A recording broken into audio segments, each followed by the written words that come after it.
Good morning. So I wanted to do a 1-0 version 1.5 soccer tutorial this morning. I've had a couple of questions about the game. I thought we would play 2 games this morning, and hopefully we'll see just about everything you might see come up that would answer questions. So in the last game tutorial video, you saw my Montrose Eagles. I built the Montrose Eagles based on the rules, and I built the Delta team following the rules. You know, you name your player, you roll the 2d6 to get their raw ratings for their position and their marking.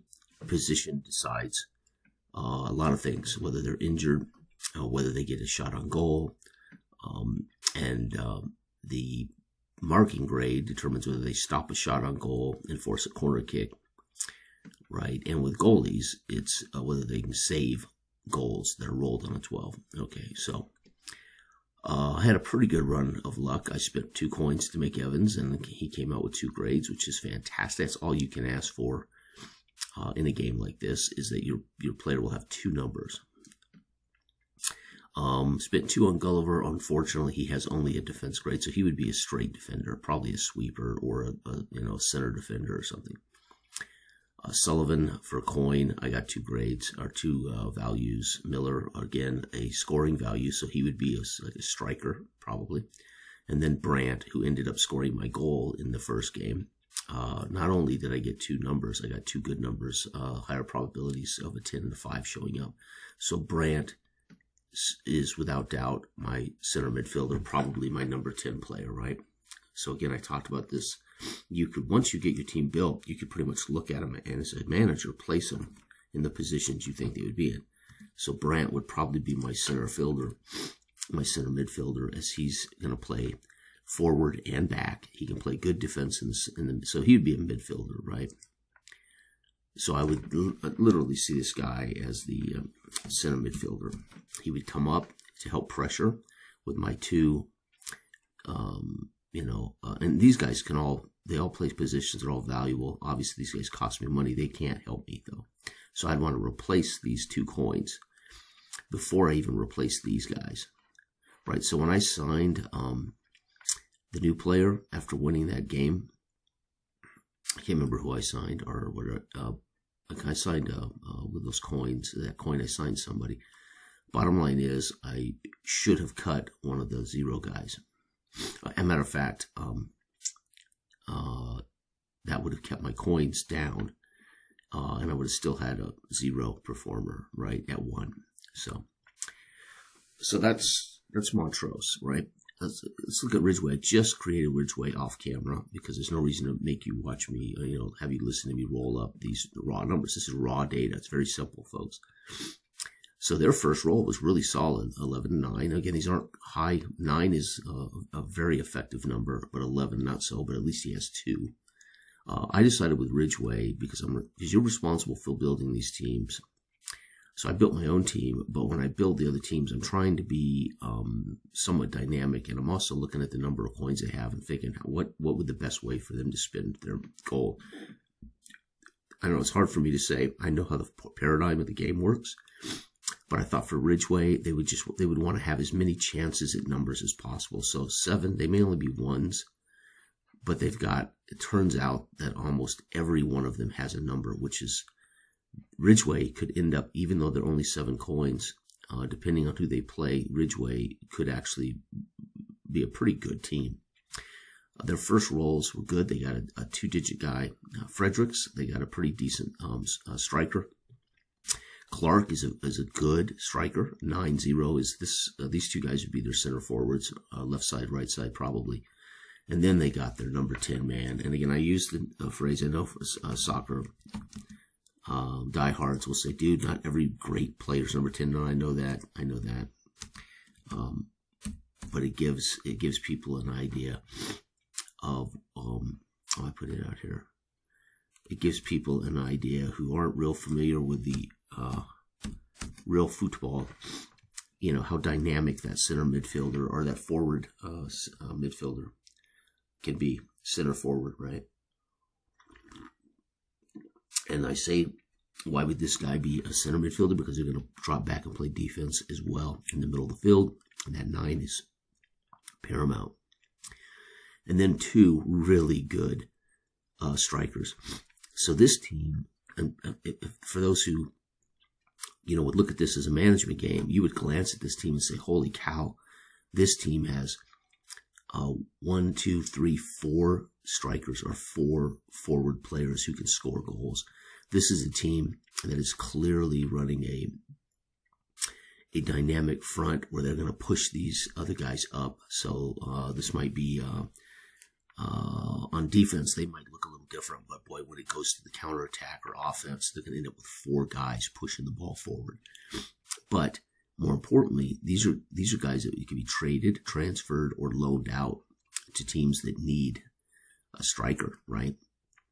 And the reason I say that is we have 2 9s and we have 2 5s.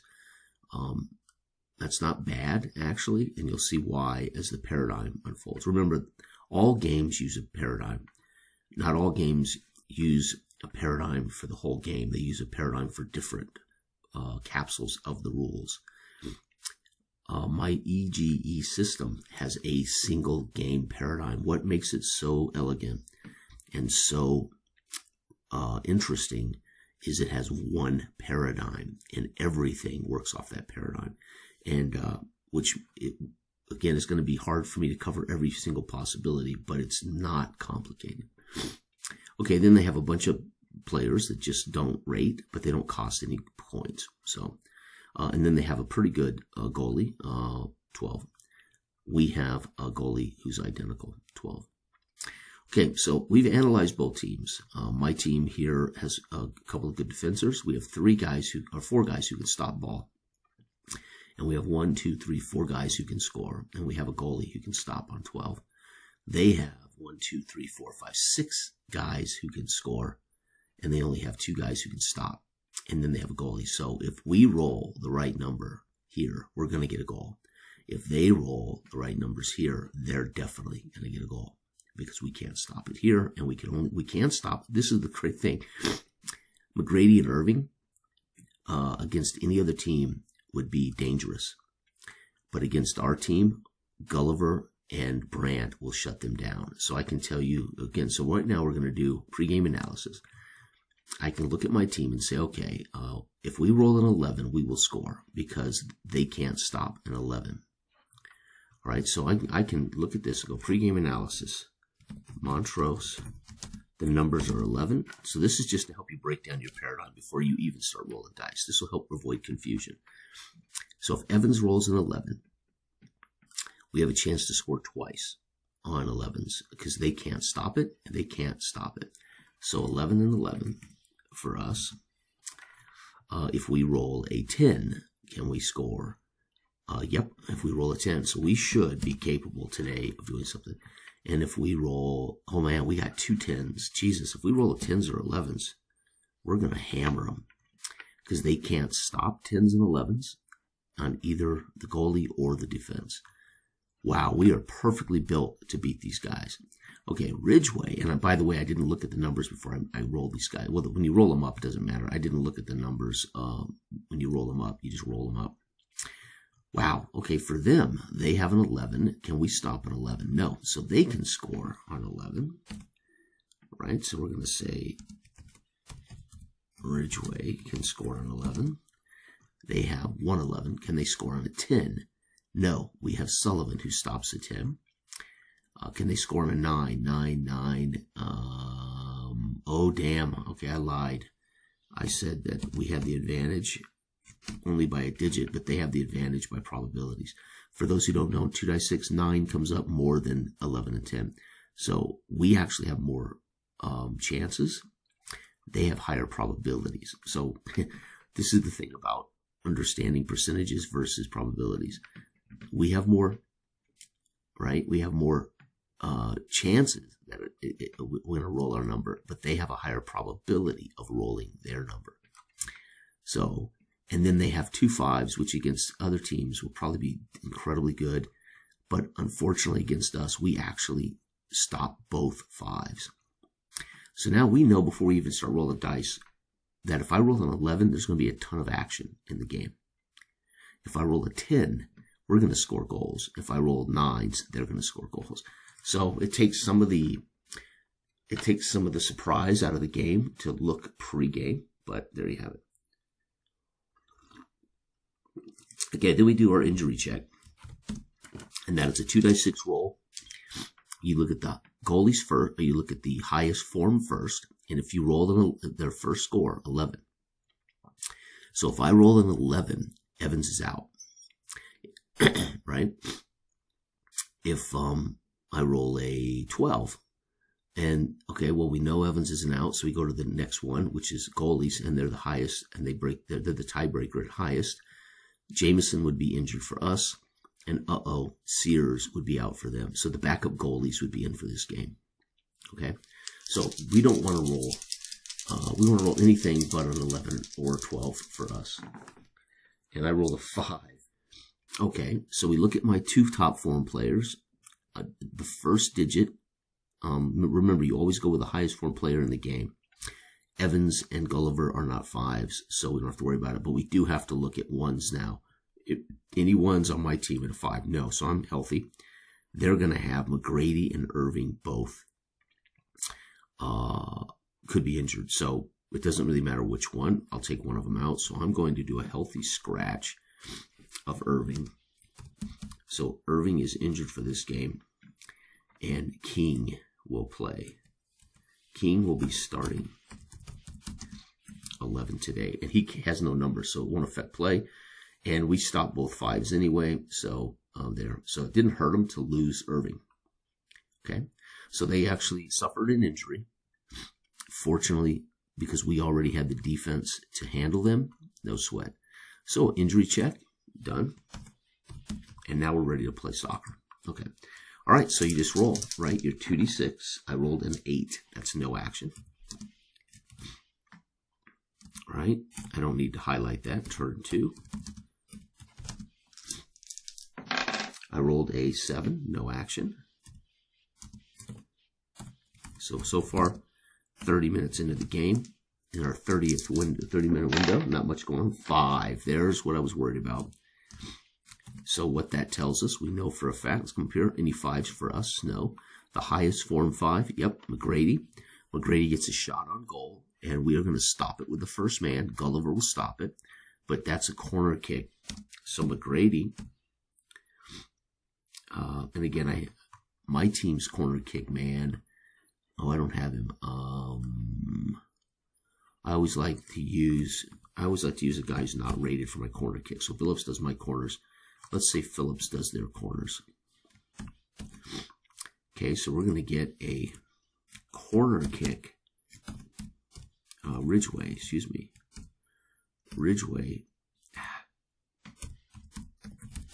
Corner. Phillips with a corner kick. And then I roll. And remember, what they're looking for, remember, the team that shoots gets the corner kick. So McGrady gets a shot because it's a straight stop by a defensive player, and there's no other 5s that can score here. That's a corner kick automatically for their team. Now, if I roll any of their scoring numbers that do not fall into my goalie's range, they score a goal on a corner kick. So if I roll a 5, 9, 10, or 11, they score a goal. 4. Save. Oh my God. Thank God. That was their best chance to score, folks, a corner kick. Holy cow. All right. Turn 4, 5. Shit, you got to be kidding me. So again, we're going to see a Ridgway. So Ridgway's going to drive it down the field. They're going to set up a shot. They're going to get a shot. The goalie's going to bounce it out of bounds. And it's going to set up a corner kick. And their best chance to score, because they can score literally on a 5, 9, 10, and 11. And 5. They're going to score 5. That's going to be McGrady. And that's fitting because McGrady has technically had, and I would argue, McGrady created a shot on goal here. We don't know who got the shot on goal here. McGrady created a shot on goal here and finally got his goal here. So remember I said a 5 is more like a striker right in the front. There he is, McGrady. So McGrady's had 1, 2, 3. I can almost guess. Now, I don't know who made the shot here because there is no 4, but I can tell you right now, McGrady is going to be the man of the match at this grade, right? And it's going to be Ridgway. 1, 0. Damn. And this is halftime. Halftime. Ridgway 1. Montrose. Neal. There you go, folks. 1 Neal. 1, 0. Turn 5. Now we come out of the tunnel after the halftime break. And we need to do something because McGrady is killing us. 6. No action. Dang. Turn 6. I think we're going to lose this game, folks. I kind of worried about it when I saw those 5s. 9. Nope. This is huge. This is big, big, big. So now we got to start. Remember, paradigms. Always remember, check your paradigm. The paradigm of action is a 9. And now we have to check the highest form first. Do I have any 9s? I do not. So we go to 1. Do I have any 9s?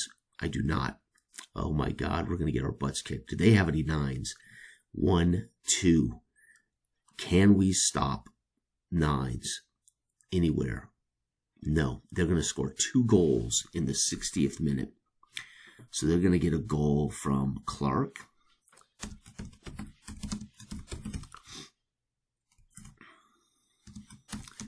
Ridgway. Clark goal. And they're going to get another one. Ridgway. From Simon, their number 10. And I can see Simon is setting up all these shots from his number 10 position. And folks, it's going to be Ridgway 3 zip. So they have 1, 2, 3. Ridgway's now whooping us. Turn. These are the 70 minutes. 6. Turn 8. We're running out of time to come back. We need to score a goal on this roll. 6. Nope. And they're just going to kill time. You can imagine they're keeping the ball away from my guys. And we just don't have it today. And 7. And that's the game. Okay, so it's going to be Ridgway. Ridgway 3.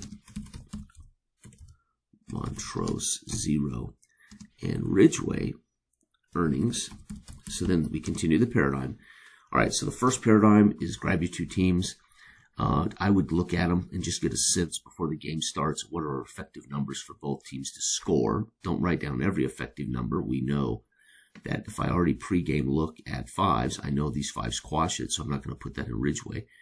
Ironically, the 5s created the first goal because it got a corner kick, and then it got another corner kick, and then it actually scored a goal. So, again, McGrady, despite, remember, the early analysis was 5s can't score directly, but 5s can earn corner kicks. So always kind of look your teams over, get a sense of the numbers that are important to look at. We did our injury check when we did have an injury.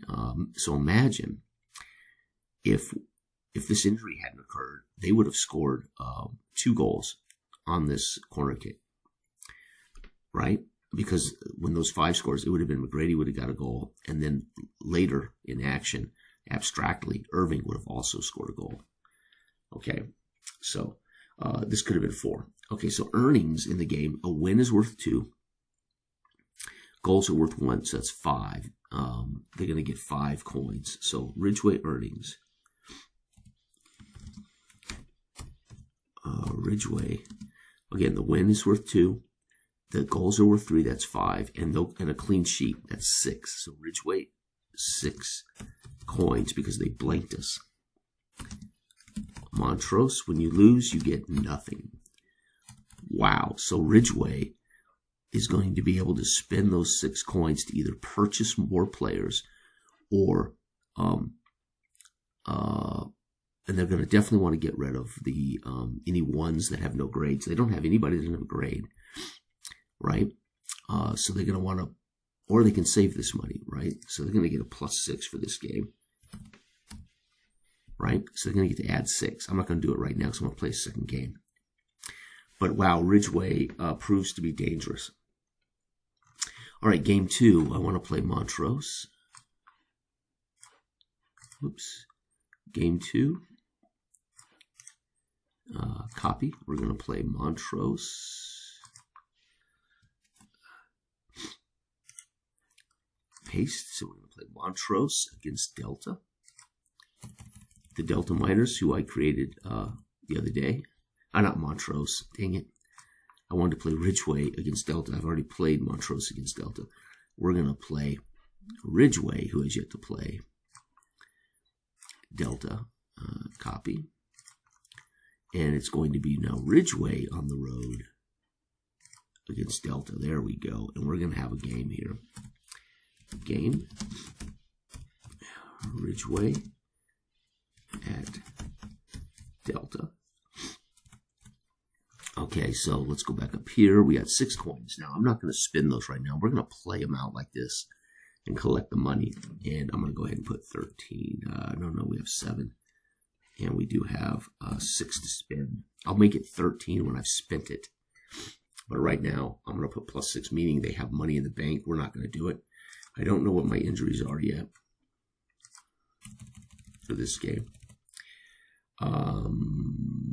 They're 0-1, and Ridgeway is 1-0-0 with a clean sheet even. All right, so we look at our game. Let's go up here. Pre-game analysis, right?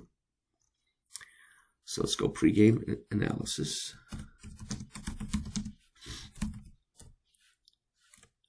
Analysis. Okay, let's take a look for Ridgeway. Let's see how the paradigm matches up. The array of numbers match up. All right, we know they stop 2s. We don't have any 2 goals, so it won't help up. We can score. They can stop 10s and 5s and 4s.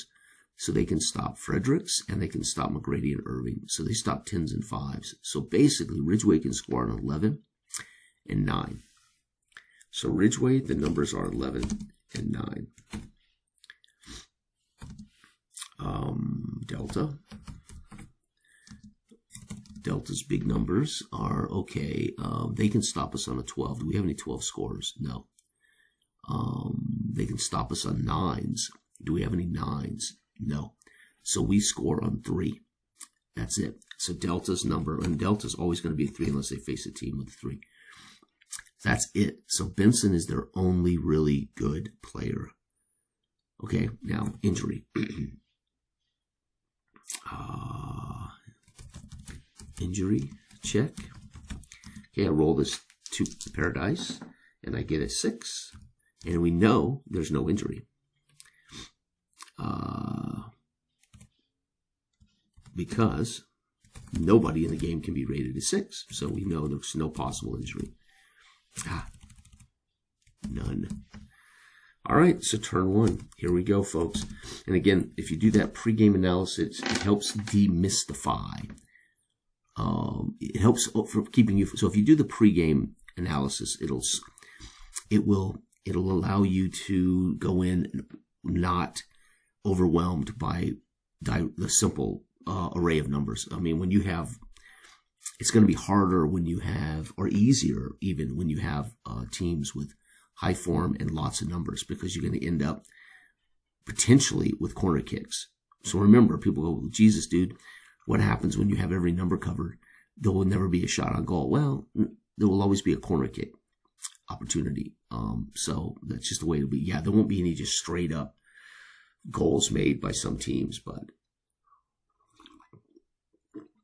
you will always have a shot at a corner kick somehow, some way.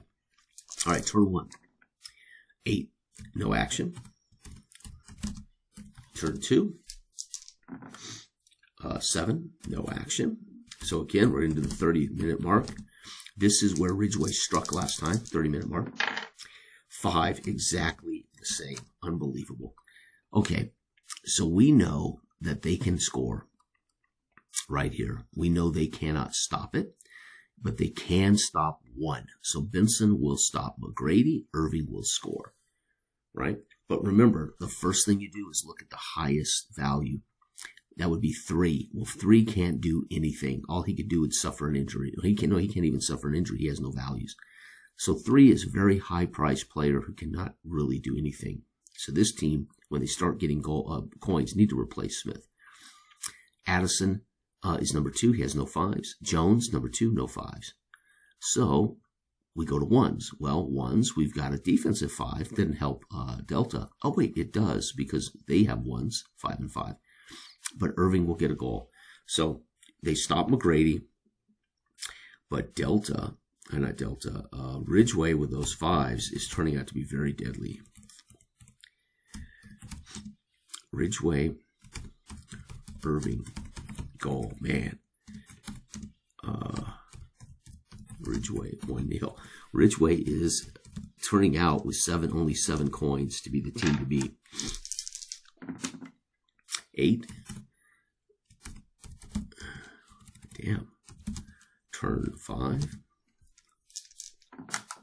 11. Uh-oh, this could be big action here. Okay, we know that Ridgway does something on an 11. Oh, I didn't have a 5 in here? Whoops. I should have had a 5 in here because they had 2 5s. Okay, 11. We have here an 11. Okay, so first thing you do is you look at the highest form. Nothing. Second highest form. No 11s. So we look at 1s. No 11s. So Delta can do nothing.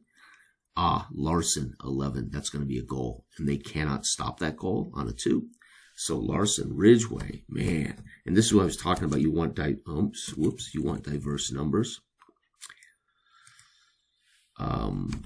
Because you want to cover almost every digit that could possibly come up.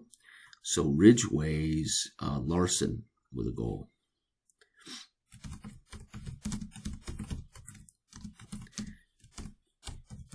Ridgway, for a 7-coin team, folks, they are a powerhouse, right?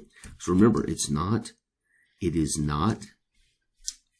the highest values you have.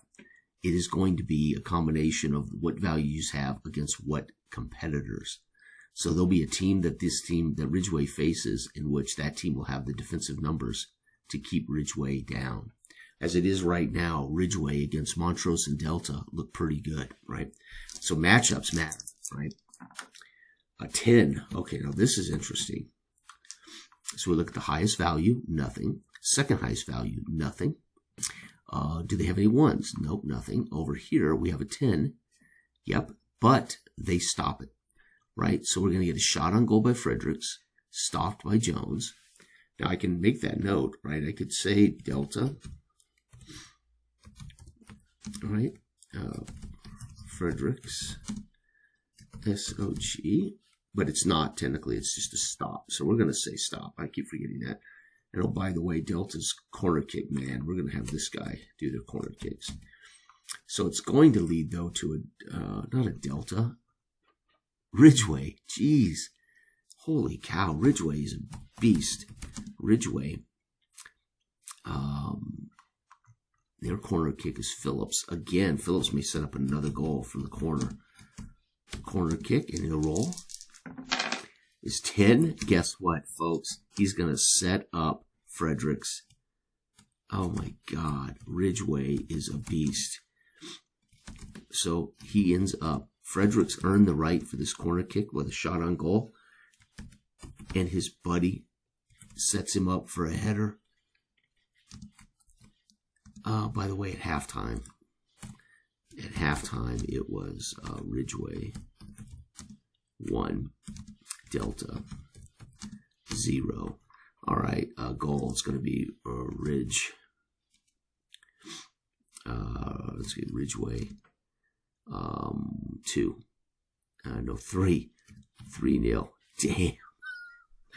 Oh my God, turn 7. I cannot believe this group of 1s, all 1s, but because I managed to roll up numbers. Now, granted, again, and I said this team is an offensive powerhouse because they have an offensive grade, no defense, offensive grade, no defense, offensive grade, no defense, offensive grade, no defense.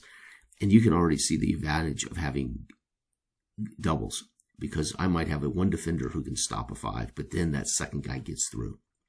So you'd say, why do you want this? Well, you would like to be dynamic and give yourself the best chance to score. But this gives you the best probabilities, not only of 5, but having multiple 5s makes Ridgeway. So Ridgeway, as I said when I first analyzed them, this team is a big offensive team. They're pushing hard offensively. Okay, turn 7. Let's roll the dice. It's going to be 5. Oh, man. 5s will come up. Remember, 5s and 9s will come up more in this range of numbers. All right, so 3, no 5. 2, no 5s. And let's look at 1s. We have 2 5s again. We know the defense stops 1, and McGrady, Irving get the goal. I'm going to roll odd. It's McGrady. No, it's going to be Irving. Wow, so Ridgeway's Irving with a second goal today. That is just nuts. Ridgeway 4-0. Oh my God. Turn 8. So we're seeing the powerhouse board here with only 7 coins. 7. And the final turn of the game. It won't matter for Delta. It'd be academic because they're not going to get any coins for this game unless they can avoid a clean sheet. That would keep down the coins for Ridgeway. And 8. Game over. So here we go. Ridgeway 4. Delta 0. Earnings. Ridgeway will get 4 goals, 5, 6, and a clean sheet, 7 coins. Earned 13 coins in the last 2 games. Wow. So Ridgeway, we come back up here now, and Ridgeway has earned, and didn't spin the 6, by the way, plus 7. So Ridgeway in 2 games is going to go from a 7-coin team to a 20-coin team. When I spin those coins, they're going to jump from 7 to 20. And Ridgeway now in the standings, holy cow. Ridgeway is 2, 0, and 0. Montrose is 0, 1, and 1. And Delta 0, 1, and 1. Right, and we haven't had anything from Grand Junction yet. We haven't had a game from Grand Junction. Oh, God. Olathe. 1, 2, 3, 4. I think I have one other one, right? Gunnison. So these teams haven't been made or played yet. So we don't know what the competition is going to look like for Grand Junction, Olathe, and Gunnison. However, I did roll 11 coins starting for Grand Junction. So Ridgeway has pummeled Montrose and Delta. My team ended up in a draw with Delta and then got our butts kicked by Ridgeway in a 3-0 clean sheet that earned Ridgeway 6 coins. Now, I've already talked about this. When you make your leagues and your teams, you can manage every team for your league, or you can worry about just managing your team, trying to climb through the tiers of teams. So if I wanted to keep my workload down, I would just build every team in every tier and then just manage my team and do the coins, trying to work my team up through the ranks up into the next tier, next tier, next tier, next tier. However, if I plan on playing a singular league that, like in America, we have the we have Major League Soccer. There aren't tiers over here, right? There's college teams, there's club teams, and then there's the actual professionals. So the college and club teams might play in exhibition mounts. I don't know. I'm not part of the soccer culture in America, but I know this: you won't see those teams playing the MLS in any kind of cup or any kind that I'm aware of. Now there may be some odd cup or something. Maybe they invite college teams to play in a cup that would invite the MLS and invite South American teams, etc. I'm not aware. There could be cups like that, so forgive me. I don't know. But what my point is, in my little world, I might just have this Western Slope professional or semi-pro league, and all I care about is managing all of these teams and playing continuous careers And I don't care that these teams are, they're all going to be relative to each other, and there is no higher tier teams. So as you can see, I'm already spending the coins. I spent the coins for Delta to improve, didn't happen.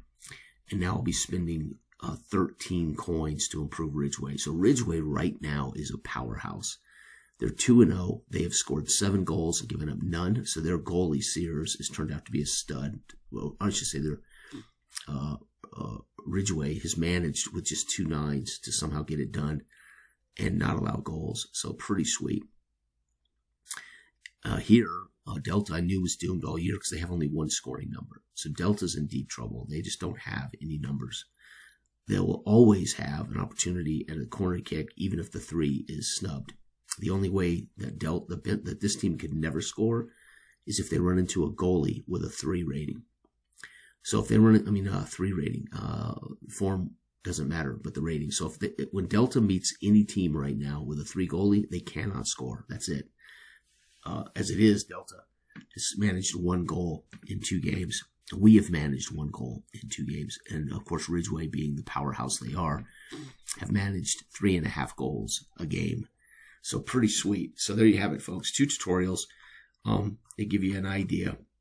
But to help you understand the paradigm of the rules, right? Once you create teams, if you can do that correctly and you understand you've done that correctly, and then you understand the paradigm of rules, form first, number second. That tells you the shots on goal. But you look to see if anybody can stop the shot on goal. So that would not happen.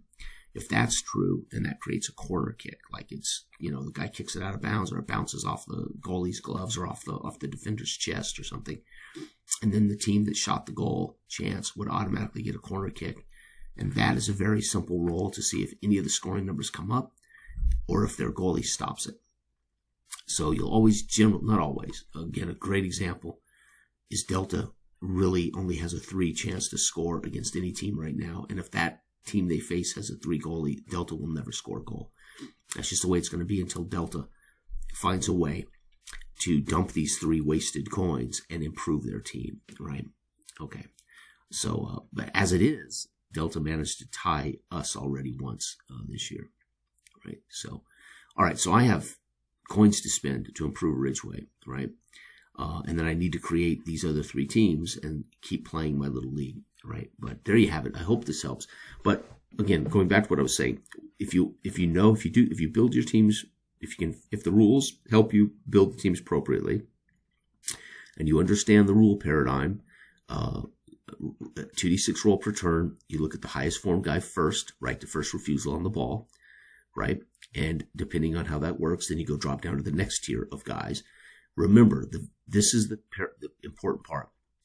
If it's a 10, let's say, I roll a 10, everyone in the game with a 10 gets to act on the ball at that form. So if 2 is a 10, and he's the only 10 in the game, then he's the only guy that turn that can act on the ball, and that's it. Turn it in. It begins and ends with Evans, and it's over. So if I rolled an 11, right, Evans is the highest form, so he this entire turn would be dedicated to Evans. He would score a goal, maybe, up, no defense, up, goalie can't stop it. Evans would score a goal. So if I roll an 11, so you say, man, how can Montrose avoid getting their butts kicked by Ridgeway again? Very simple. If we roll a lot of 11s, we're gonna absolutely get an instant goal against Ridgeway unchecked. However, if they acquire a defensive player with an 11, he would stop Evans, but we would then go to our number, which would end that turn, by the way, right? So remember, the highest form will become the complete turn. But if we have 3 2s with 2 11s, then both those 2s will act on 11, right? So just remember, this determines how many players, which player first gets to act on that role. And if you have 6 2s in the game and they all have 11s, they're all going to act on the ball, right? And you're going to do a process of elimination. Evans scores, defense stops him. Bill scores, defense stops him. Simon scores, that's a goal. And Miller scores, that's a goal. right? And the other team then would go with their 11s. Oh, we have an 11, nobody stops them, that's a goal. We have an 11, nobody stops them, that's a goal. So it's 2-2. So in that 10-minute window, there would be 4 goals scored. It would be an exciting, 10 minutes of action, right? In that turn, whatever turn that might have been. All right. So again, once you match your teams up, my advice is you do a pregame analysis. You want to look to see what guys score on, and then look to see if the defense naturally has a stop there. And then you'll know, and then the goalie stop number. And then you'll know, okay, if I roll these, I need to really pay attention. These are potential goals for Montrose, right?